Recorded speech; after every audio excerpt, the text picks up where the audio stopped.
In any organization, top management must play an important role in defining goals and objectives. Just fine, thanks to you, Ned. We read those quarterlies this morning. We're doing a bang-up job down in maintenance. Cut the generator downtime by 10%. Oh, that's great. Congratulations. No, you're the one who deserves the credit, Ned. You really helped the maintenance department with their goals and objectives. Made all the difference. Well, thank you, but they did most of the work. As a matter of fact, I have my eye on 3 other managers now who have set some very tough objectives for themselves. I'm not sure they're going to make them. Just keep up the good work, Ned. I'm sure they'll be fine with you to guide them. Thank you, Charles. Although the commitment of top management is imperative, effective goal setting also requires the involvement of managers and employees as well. How are things going at the plant, Steve? Fine. I'll be able to keep working on my objectives today. Good. Come and see me if you run into problems. Thanks, Ned, but I think I've got everything under control. Good. How about you folks? Your objectives coming along? Well, after 5 years on the dock, my objective is to get used to wearing this thing to work. But I think I have a handle on it. I have a few ideas on customer satisfaction, Ned, but I'm not quite sure yet. But effective goals and objectives don't just happen. Managers, especially new ones, may need coaching and training. But why are goals and objectives so important? Well, goals, clear statements of purpose, are important to the effective operation of the overall organization. But for the manager, learning how to define objectives to meet these goals, well, that's even more crucial for the most productive use of people and resources. You see, ever since the introduction of the concept of MBO, management by objectives, certain useful assumptions about setting objectives have become generally accepted by managers.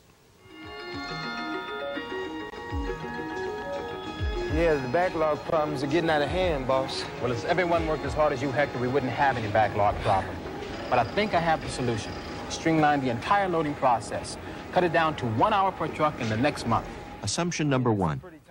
Objectives are a serious undertaking, and the manager should have a no-nonsense plan for implementation. I want to do away with this bucket brigade system we've been using. Cut it down to 3-man crews, and let each crew handle individual orders from start to finish. Sounds good to me, boss, but are you sure it's gonna work? It better. Otherwise, what's the point of having an objective in the first place? Look, our turnaround time is hurting us. The stores don't get the merchandise, they can't sell the product. So I'm giving my word that we're gonna cut loading time to 1 hour per truck, even if I have to load them myself. That lot has stalls for 200 cars. I bet 30% of them are empty right now. I'm afraid we have a real absentee problem. Assumption number 2. Comparison of objectives with actual results provides crucial information for improving performance. In fact, I've been working on my objectives, and this is my first priority. I'm going to cut the absentee rate by 30% by the end of the quarter. That sounds great, but how? Well, the way I'm going to work it is, each employee will fill out a report for each absence, and their supervisor's signature will be required on the form. Then the results will be published and sent to the main office. You mean the employees and their supervisors will all be held accountable? And ultimately me too. It's gonna be tough. But if everyone feels responsible to each other above and below, it'll pump up the team spirit. Otherwise, my objective won't mean anything to anyone but me. I've outlined my objective. The memo can go out tomorrow.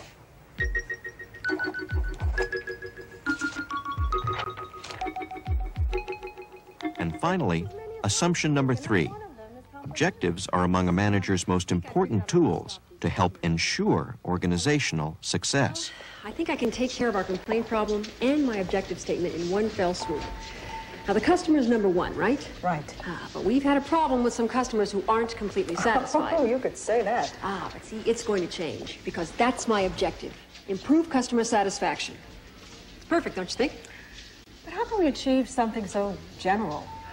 Here's my idea. I'm going to have the art department draw up banners and signs for all the walls, the end displays, everywhere, letting the customers know how we feel about them. The customer's number 1, we're working for you, customer service is king. What do you think? I think that is a great idea. Then the customers will know that they are our first priority. But for every correct assumption that managers make about setting objectives, there is a corresponding pitfall that can adversely affect the organization and its employees. But how do useful assumptions become problems? Well, when they are applied by managers in a way that is extreme or incomplete. Okay, that's it for this one, Carlos. Set up the next one.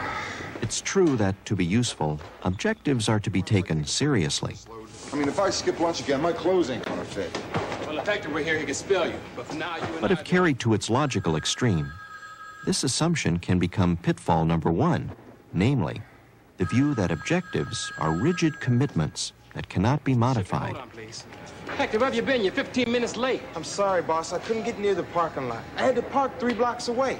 Well, why is that? Because that crazy schedule of yours has a line of our trucks back all the way down on Mission Street. And the front gate's jammed, and drivers are yelling at each other like crazy. Great. We're already backed up 2 hours of truck. What a day to mess up the loading schedule. An unrealistic objective can undercut a manager's effectiveness by causing bad feelings on the part of employees as well as superiors. I know I said I had those sofas to you this morning. I'll get them out this afternoon. You have my word. I know I gave you my word this morning, but...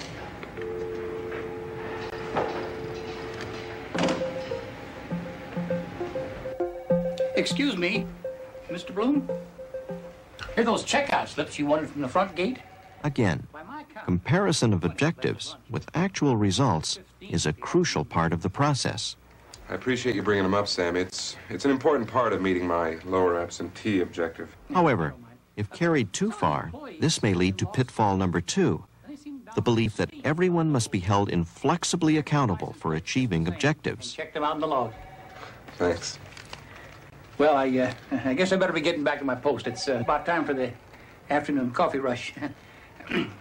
Furthermore, by applying complex controls and reviews, the manager may generate resentment from co-workers due to needless red tape. Got a minute, Steve? Sure, Harry. Come on in. Sit down. Hate barging in like this, Steve, but this paperwork is driving me nuts. This lower absentee objective you've given us has got me so busy signing absence slips, I can't get my other reports finished. There's a line of guys outside my office every morning. The lines are getting longer. I don't understand it. I mean, I knew it was going to generate extra paperwork for everyone, but I felt certain that it was going to... Worst of all, such a negative approach implies a threat to employees, resulting in a lack of trust and cooperation. Where's Suzanne? She's absent. She's out sick. Bonnie's a temp filling in for her. And finally, though objectives can certainly help ensure organizational success, pitfall number 3 is to think that just having objectives will guarantee success. Maybe I could show you another model or place the order again. No, thanks. We're not wasting any more time here. We're going to a store where they have more washers than banners. If your objective is out of touch with your specific problems, your employees and you will find it difficult to achieve results. For starters, tell me why my microwave isn't repaired yet. I brought it in 3 weeks ago to have the seal replaced, and it still isn't ready. Well, have you talked to the service department? Oh, every day for the last week. And every day they say the same thing. We'll call you when it's ready. Now, you people talked me into paying extra for a service contract. And you said if I had any problems to come back to you. You're right.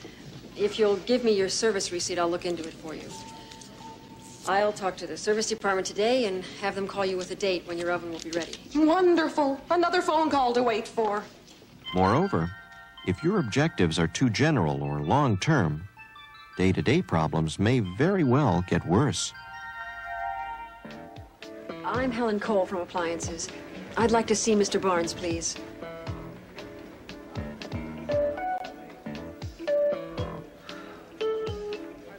An objective isn't easy. It's understandable that you feel frustrated. No one likes to make mistakes. Mistakes is the word. My absentee objective hasn't worked out like I planned at all. The absentee rate is higher now than it was before. You know why it's up instead of down? I'm not sure. I wanted to ask you. Have you noticed a change in the workers' attitudes? Oh, I sure have. They're pretty disgruntled about the whole thing. My supervisors are complaining about the extra paperwork. And worst of all, my own secretary, who's a good worker, has become my latest casualty.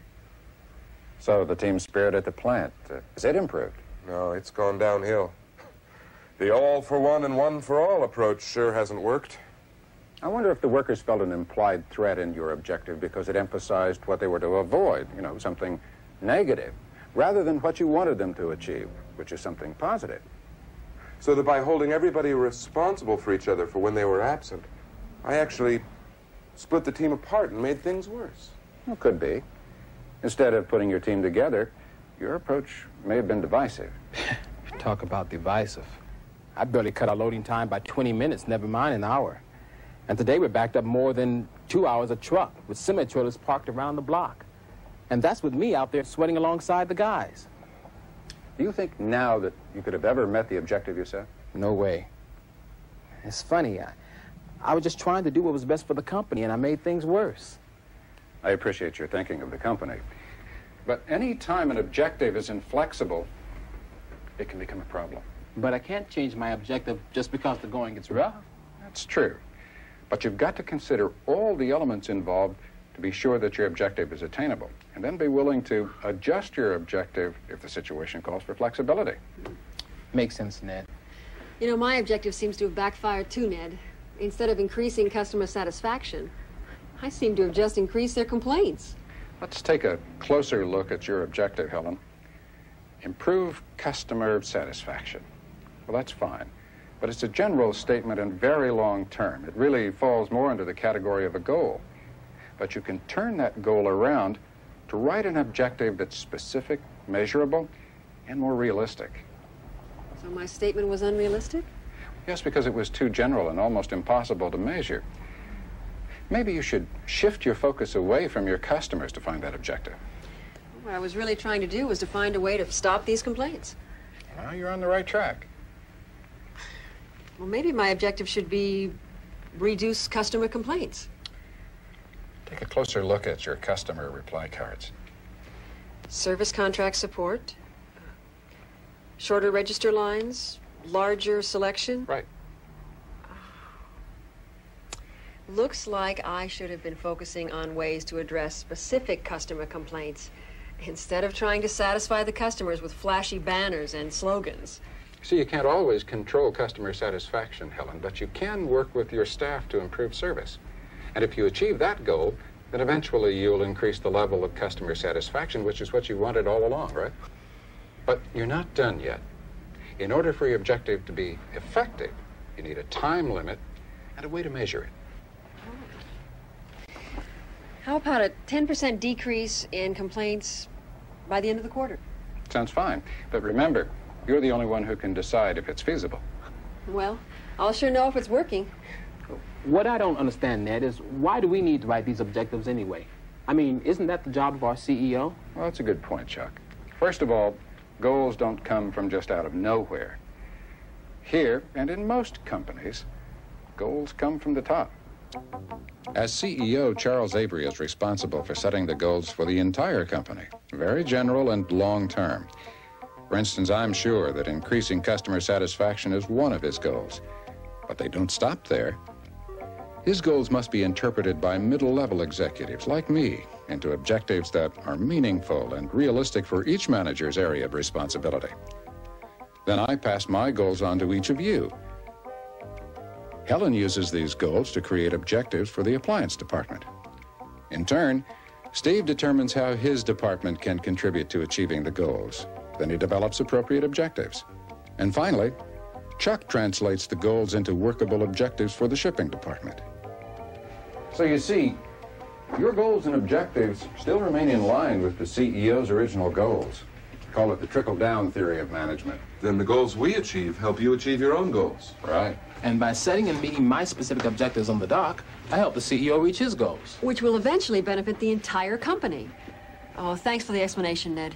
It's made a big difference. And thanks for your patience. That's meant a lot. Oh, not at all. A lot goes into setting effective goals and objectives and then meeting them. Well, good luck. Thanks. Thanks. Well, I'm ready. I have some work to do. Let's go. Now that we understand the importance of setting objectives, we need to know how to make them effective. Otherwise, it may be difficult or impossible to determine if and when an objective has been accomplished. Now, there are 5 characteristics associated with effective objectives. They are specific, attainable, measurable, result-oriented, and time-limited. I can't get over what a difference it's made modifying my objective. I talked to everyone, and this time I stressed the positive, what we're all trying to accomplish here. And you know, it took some time, but the staff really responded. In fact, there's a new... Number one, make your objectives specific. By fixing clear, positive objectives, your evaluation of results will be both fair and accurate. Ned, thank you for all your help. Oh, you're welcome. I've got a meeting with Charles this afternoon. I think he's going to be very pleased at what you've done. You can tell him that Suzanne and I are working on our new objectives, and they'll be ready when? Next week. Great work, both of you. Thanks. Number two, make sure they are attainable, feasible not only in terms of your employees, but other resources as well. Since the guys and I have put our heads together and come up with a more realistic time frame, we're back in the game. Well, I'm glad to hear that. You know, everyone's attitude is a lot better. Number three, make objectives measurable, expressed, when possible, in a quantity. That way, you will be better able to set future objectives. Good luck with your new objective, and keep up the good work, Chuck. Thanks, Ned. Just having objectives is not enough. So rather than focusing on vague activities, number four, make objectives result-oriented. Sarah and I are studying those customer reply cards and focusing the staff on the most common complaints. Sounds great. And last, number five, objectives should be time-limited, short-term rather than long, so that you can effectively monitor your progress. And don't be afraid to surpass your objective. Next time, set an even higher one. But it has to be... You know, ultimately the process of defining goals and objectives depends on you, upon each individual's realistic statement of what can be accomplished. The process is not magic, and it's definitely not foolproof, but it is a very effective way for managers and employees to focus on what can be done and how they will know when it has.